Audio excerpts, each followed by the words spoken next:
He extempore speech hung kipanding hin. Serial number 1 and 2 will go for John Ling. John Ling Z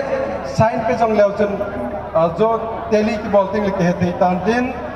minute li warning minute nga le ichai ding ichi extempore speech hi Gangpijang ten Jubilee Kut kiman na thupoi mo pena ka gyalu ka hin mi pin jong pom thotan anangai tin tun judges of timekeeper house cheri to kilhonin John Ling lompi anin hung dingin tin hat langa ting jing in tin akichai pha le ban ban ding number 2 na chu kup ting hung hidi he number 2 ka ti chu 3 and 4 chu kup ting hiding he tun John Ling lompi extempore speech ading kitabe ke mahe le kamin hunmin ma hu ki pahin John Ling lompi akon kahi ke man kahin saying topic chu hele man le mor chu le sakengkhai in say pantangi Kukit chate ki chen ki zon thu a ki ngai lut na khawgui banga aum jing theina dinga man le mor i chi piu hi sei ngai lo kon khat loi tu ga na dinga dan ko ta a ki bol na jong le guinu chon dana ki ngai lut na mit muwa ta lang na kana i man jingo a hi Kukite sunga man sel zo som langa zo som gate sagi ti in apung la le in sung tha dong zuin a chom che in awmin a hi sakengkhai ki bol dan za chum ho Kukichate adia thado kukite kichen thado kukite numehi hen pasar hi jong le ithi niu le athite in sunga minu nung sanga anu le paten ti chu chapang hodinga aputen sakeng hi akhai jiwa hi masang lain sakeng ki khai lo le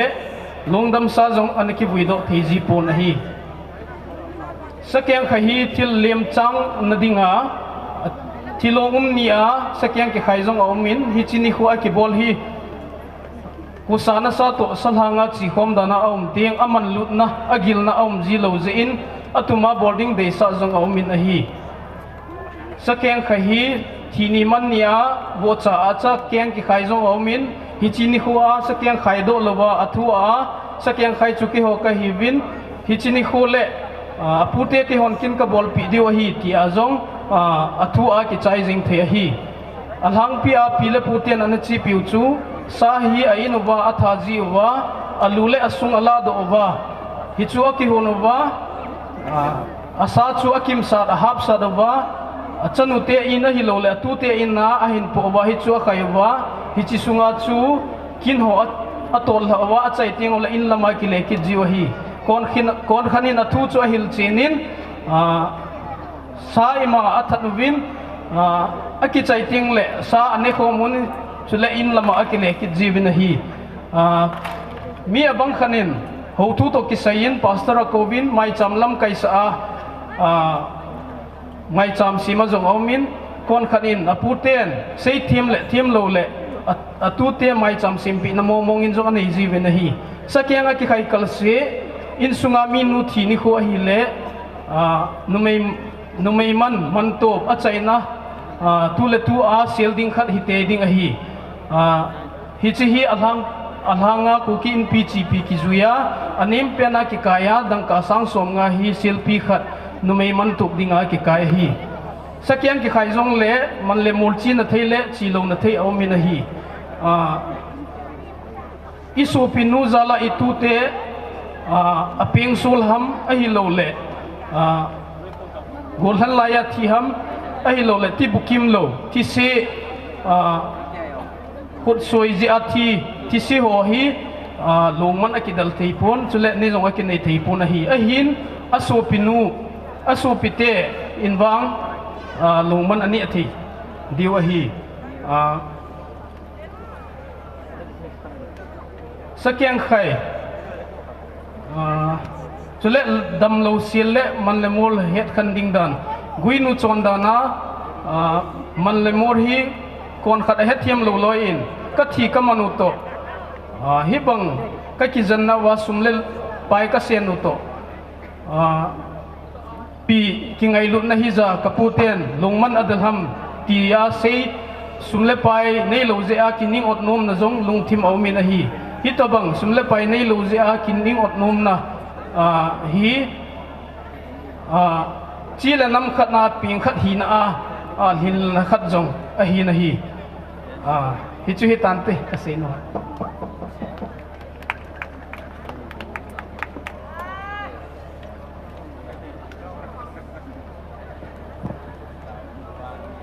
cây mà mình chơi hi lệ cho chong John Hing Lom Pia con tunia cái man thin say ding topic chơi hi lệ chang-ai hi nu mai chon akiti e nu mai in pot thona pil na le ha na wangin chon abol ji in a hi pasal sa ai tabang jong a hi thovin a hi doi hit te le akit ki ma hing te hon bo chang-ai abol thayu vin doi khit lau te le ajithi ki ti him himin abol thailo a hi kumthum chang anei zom lo le chang-ai ki bol thailo a hi chang-ai zat mithi kho a anei la go hi ding a hi athang pi in chang-ai hi zat thumin a ki hop khen thei je ama sa penin a cha in chang a ki aizin ani na in bo cha in a ki aizin athum na in selin hi chu chang-ai a thin na a hi ama sa pen ading in chang-ai ki pat na din thempu in a chal khanin chang-ha a kovin longmuna akum kit le longmunin bopi athanun bopi than hi hen chang-ha ko ni hi zong le chunom ni na anu umji e chang-ai zong hi ni thum le zan thum alu sa ovin hi chu ho chu thun kim ni chang pi oi ni sel tol del ni le ki khen ni a hi thun kim ni a ki patnin ki khen ni gaya dingin in nei te tu le belapung hon maljin ho gina tona ho amo po vin abesui uvin them chon pi ding ahung hi phating le them pu jong ni hung ke mang tan tin in nei te them pu pan in sunga ko na kilap na ding munjo si amo po na hin kila in tin ko them pu in no dal na kin ge na hin Puting Lom Pia kun ke he chule kan se ding ngai le so ma he som ki ti hi masang la ya kuki te chi na dola athang pia nunga khat ama ho family in sunga chu gul hang phabek hi hita chu nga khulai leng wa nga khulai leng se hiluwa gi na chan gi ya aman tiung le anunga nu dinga chu gul hang ho chu asom pa a hi in chu le gul ho dinga yong chu ai chi nunga nu chu asom nu wa ki ti na he som ki ti hi plural na chi in mi kha chi gi chu som tia chu chi be se lo hi in tia chu ma he mi thum yong hi thei mi li yong hi thei a chung lam yong hi thei ya he som hi kuki cha te in ti chi ane chi pi jung khat ama ho chon na khat na ane nei jung khat chu he ni cha hin masang lai chun gol thong ho hin chi gi na ding a gi na diu in chu ani ki sa ji wi na he ni chu ai bu akiti na he ni chi ai bu a chu gol thong ho in chi gi na thei ding aki siwin aki sawin chule athunga tula pha dinga chu changpol hi ni ki kaiwa abanga chu changpol wa ni ki gatwa ti chi chu gi na muna ni nei ji wa he ti cha hen anunga anu chu di chat na khal khala ga khulai lenga ga gi uwanga hi di ku na he ti chi amanu in sunga chu ga khulai leng ga gi ho chu khusung mi yong a hi in chule khusa khuthang khukinai pi ho yong gul ho yong hita chu hung leng hom ji wa te ina chu ama ho he ga gi dan ji wa hita chu kimang cha wa tin hunum ta man ji wa he cha hin abang loi chun som ho jing jong he kum khat chung le khát bi ta bằng hi en vợ nè cái chi hi anh ấy bị gì vậy này bang lôi vang chun cùng khát lệ ni bây chăng vol bị yong đa bộ này ya chu som cái tí hi tu khang in jong tham khát chu amang yap yap tai ai la mà sang khang chun Pulepa te khanga chu chi ha ta ni chi jing khát lệ chi pi mong khát ani nei jing khát chu hi ye chun abang loi som la yong chun chi aga khulai leng agi dinga chi gol ho yu si yong chu abona chu alung ge lu chu ki bang chi wang chu ai zum di pu nei abang loi chun chi asom nu di chat kuma galiang yong da lo hi chun hi so ta bang wang chun zan la hen hi chun aloi ho i mut chân ghi chú bắt té đang ngậy nó màu ai mục tiêu là cho là xóm nung chú ý ta cho lùng gel ngày tu lần khom pi đi ngà cái gì ta bằng target này à hingul hàng yong chú đà lôi đi chú tu ni chân ghi nhau cái gì ta bằng à chôn là khăn là chỉ pi jing khu yong chú jing là lại gì này đi chú cái gì ta bằng à nunga nu adom manu ti di mai dan chen ki dei pi ki ngai pi ani tiung le aloi apai ho a i mu su ti la ma chun ta chu ki jan sa ma list ti ho ta bai ki bo sa i wa he ta chu chi na dan khat na chi na thung pi khat na chu ani jui ji ngo hi in he chun tu khang in jo adin akhumun ai lo le area mun ni jong apu ne hi chun phai gam tu ki nai yap mo chun choi ta mo khat chu abi yap yap ta in a hin laที่ตะบังพัตอาจุยยิงยงจูจริงน่ะลายยินเฮที่จูจันจุยตานเตติไป Serial number 5 and 6 Asizolning hi khat go ahongin Serial number 5 Asizolning Keima ningai jingkip gen Asizolning lompia kon kahin siding topic chua hile numai satha ai ho Kukit nu mai man hi akibang chi poi a hilla itabang te a chu hita zong le I channel hang pi dung zuya man le mol za ding ahong ki tan tha a ahong ki khum ta a sel ding a ki san pi na ahong ki nai ta le allo thai lova nu mai sa tha chu ki pana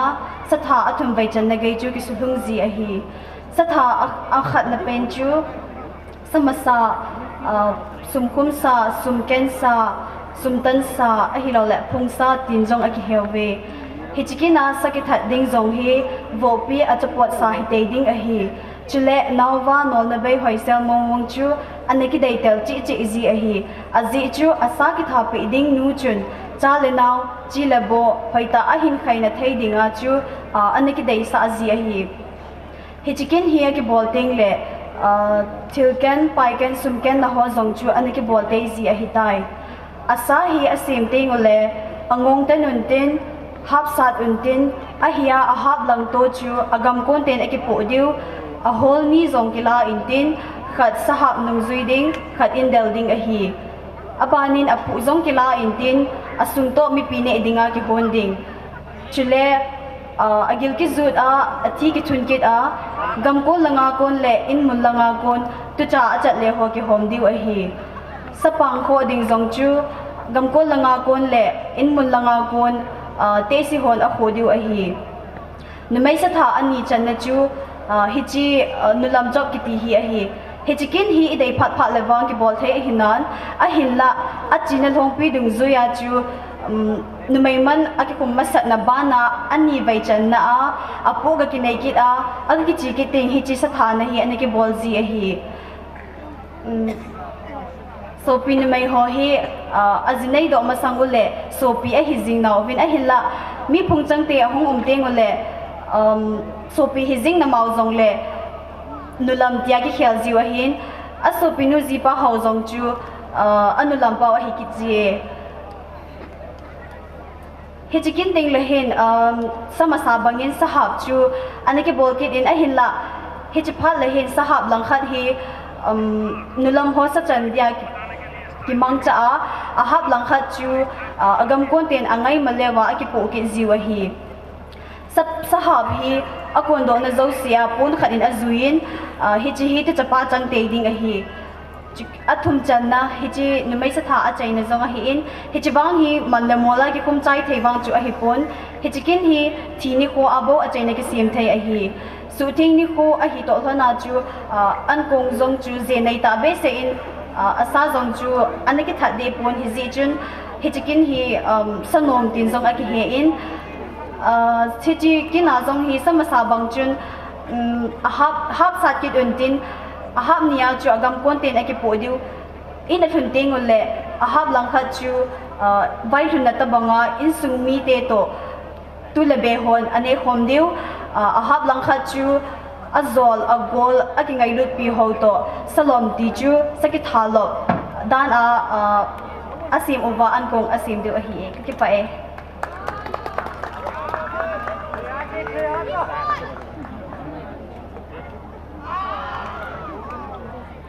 kamin chu ahi le chong nei lam ho ki ahin moltin chan lom pi akon ka hi e tun ha ka hin sai do ding chu ahi le ki tuin ahi lo le thi dam le hi chi ki tuin ahi lo le thi dam le hi malaya patna ina bol jingu chon dan khat ahin hi chi ki tuin ahi lo le thi dam le hi aki zam ho aki phon zau ting le a bol jiu kin khat ahi chong mo hi lo le dan thinga ki cheng ho adinga jong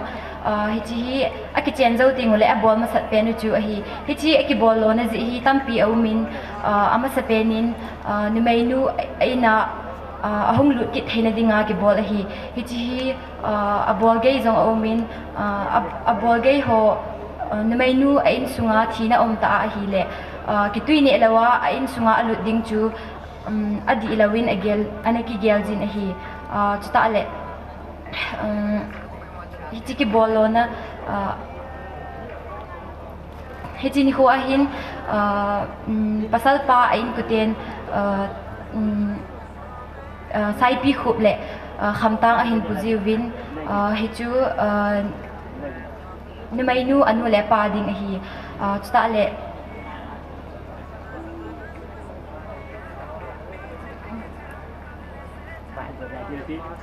hi chi ni ho ting le hin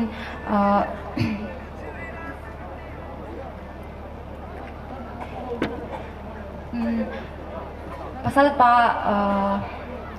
agam konte in haulim na nei jiwin hi chi haulim na chu anei sunga chun cha hen sun ati jiwin chu ta le numai nu anu te in jong cha adon sa hi lo le an kong aso khom pi jiwin hi hi chi ni ho a hi abana kindinga jong ni khote ho kitep na nei jiwin hi tulaya dinga hi chi gel kho lawin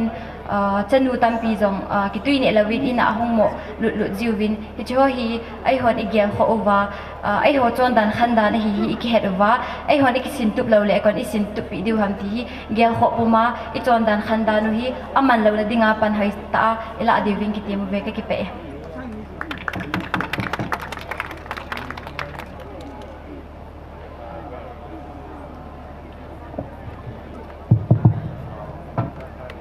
Keima Paulen lal kuki mi tinin pi kuki ta het chuka hi in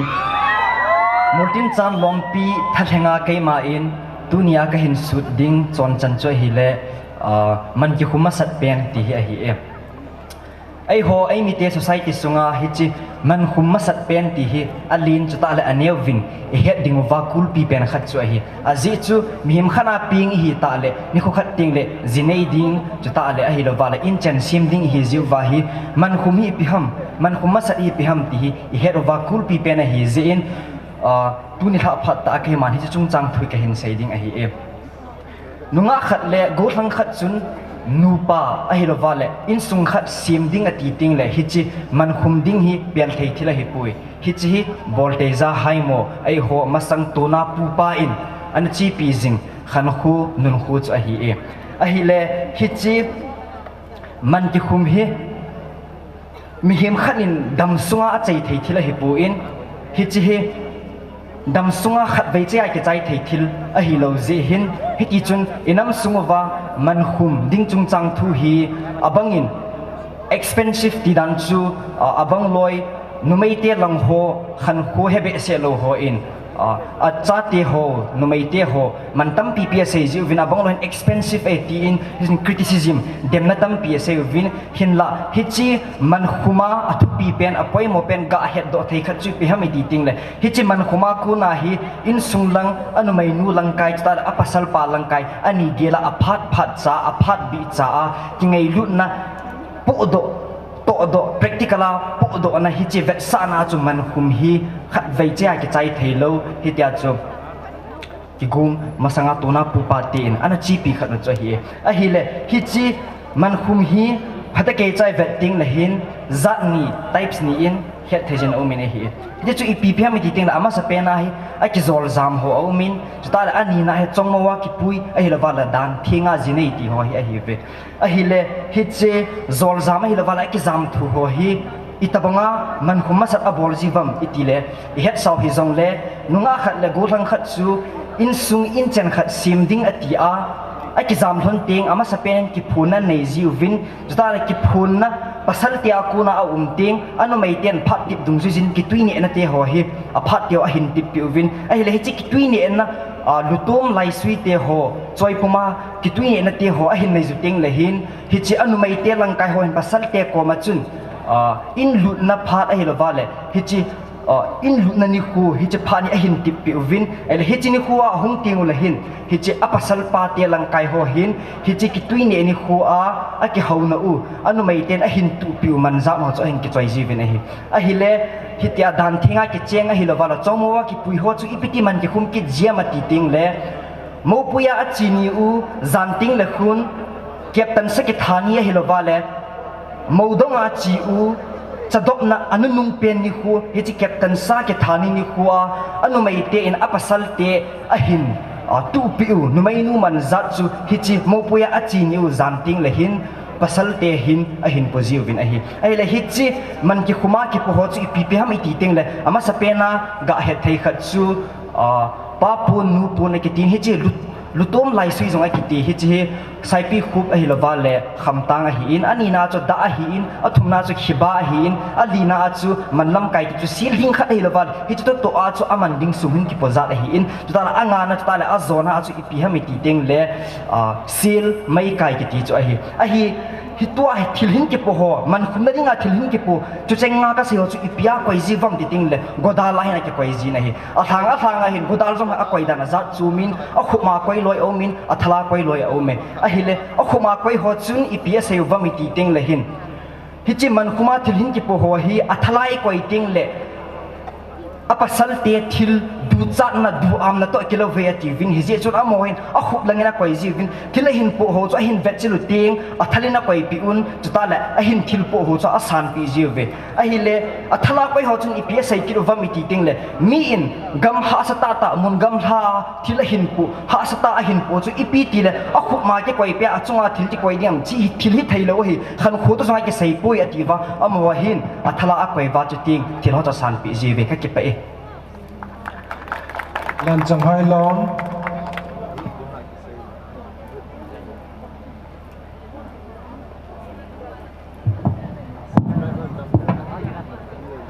Keima nei pining kip gelen len chang-ai long pi thalenga Moudoh chung chang tudol ka hin sei ding hi Kukit te chon na a nupa hiding khat kitchen na hi lo le khom jidinga khom thein hun dinga akipat na pen hi Moudoh hi hong hi in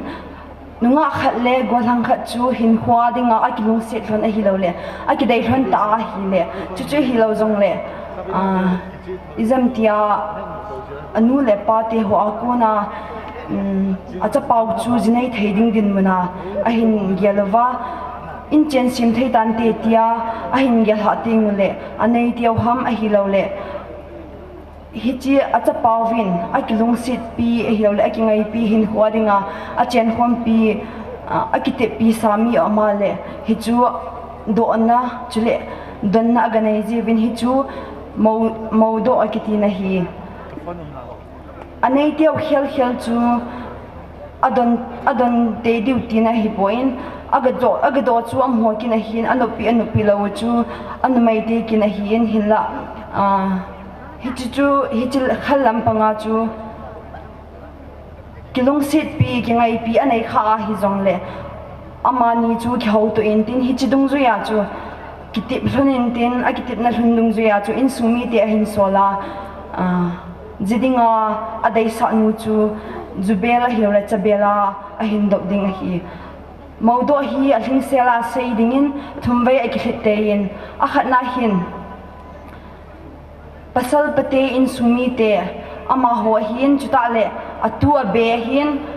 a hin ki puin jubel a kitin tu hangin wang chabelin a ki hial tain a hin ki dop jiwin hi chu a be pau lam kaina in a hin bolovin tauna hin manguvin tauna man chaiting le cha chu a hin theivin a hin donovin hi chu zo ting le chun a hung lo nau chu a ban chan a hin sei jiwin hi chi phat le chun nu papi buding in ka hen dei khan ve tia aga het sa chu apat na a mo ki do chu a hi hi cha hi seiding ma tam po in ama ho numei nu le pasal pa ama ni ti ka chung chang chu hung hi tan tin hi cha chu numei te in apat sa lawa a dei lo a hi ta a hi le hung da ta win ti jong hi apat na a china wa hi a sei thei ding din no a hi ani na hi apasal pateo hian chuta le atu a be hian aga kalsong ki rovin ama sa kalson bangovin a kalsong ki rovin hi cha hin an mainu tein adon budi bo chu anga ovin henge na zeding ovin ka phal pi ve ti thu cheng bo hi a hin a second na hin athum chana hi le ani na kinuk to dung zuin ama sa apasal te in sumi te atu abete chuta le hichikeu hilawa alanga hobung lam kai ho hin chuta le khosunga lam kai thei mo pu thei ho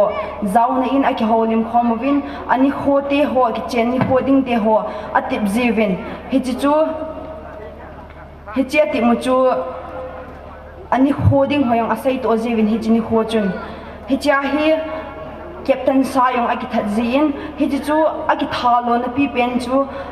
alanga hiti kitip na hi asu molso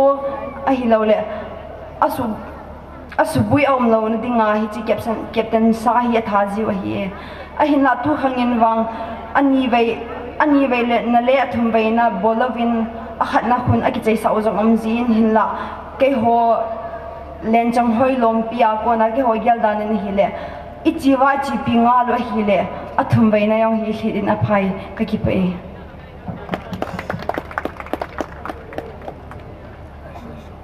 last hin chizo le kolhang jai lan sa pe de we Kaimin len min thang kuki lom la lom hoi pen len chong hoi lom ma kon kai tuni tu phan akin kan cheding he ki zol jam ho ki phun thu dol a hin che he ai Kukit la ai lo le thang pia mi zo se la hin kitchen na hi om te hin kitchen na za chom la hin ki zol jam nong hi khat a hin ki zol jam en lo ki jam ki tho ki ti ho hi itabang mi lo le itabang din mun du ya min na bolam ti le hin abang khat hin gulwa bol zolo ding ji a sumle pa in chung din mun ha sa ji a bol zolo ding ji a ki jam nong hi ji jong he men chole kingai kilung set kingai lu ja ki ho to ki tu a ki jam ki ho ti yong he o men chole a hi lo jong le ada a mai nu ada sa sam nam phu husana ki mana ki ho jong he hitia ki bolong mi om da pon ai pi chu hi han lang he le a ki jam tho a ki ho tho ta phot he ki phun na nei jiu ben a ki phun na hi pasal pate in sung mi tu le bete ho he mai nu te na ga chi ji ova ke ka chapa ovin na chanu a hin ki puin a hin ki puin ki tho e ti ding ga te mai jeng ka ting ke ho hi ta bang mi te i chin sung mi te in sung ki tu gui le ba ki tu te ka hi ovin thet thei e lo le nol thei in sung mi ka hi po ve gui chom ka hi po ve nei lung han pi hi ovin ka chapa ovin a deu chu ke han ka dei pi jeng ove tia he ki phun na he aga nei jiu hi abang khat chu hi le nu mai nu te hi alung thai lo ting len phun chang ki phun sa ji po bin chule abang khat chun achan nu to akil ho pa jong a hin ngai cha sa ji oven hi chini khula hin aman yong hin pui hon in lang hung oven thu do kan nei wing ka ting kam chang su ngai wing ka ting chi dung ri chun kheu uti ti in jong vai ki vai tham na ni jong a mo bin chule abang khat chun a hi le ani khoma ma in lung lei tu na ji chun kitwineh app pham dan ni ko akitit ta wen kin ne dong aban chi ding hoya kitit ji taw ben hai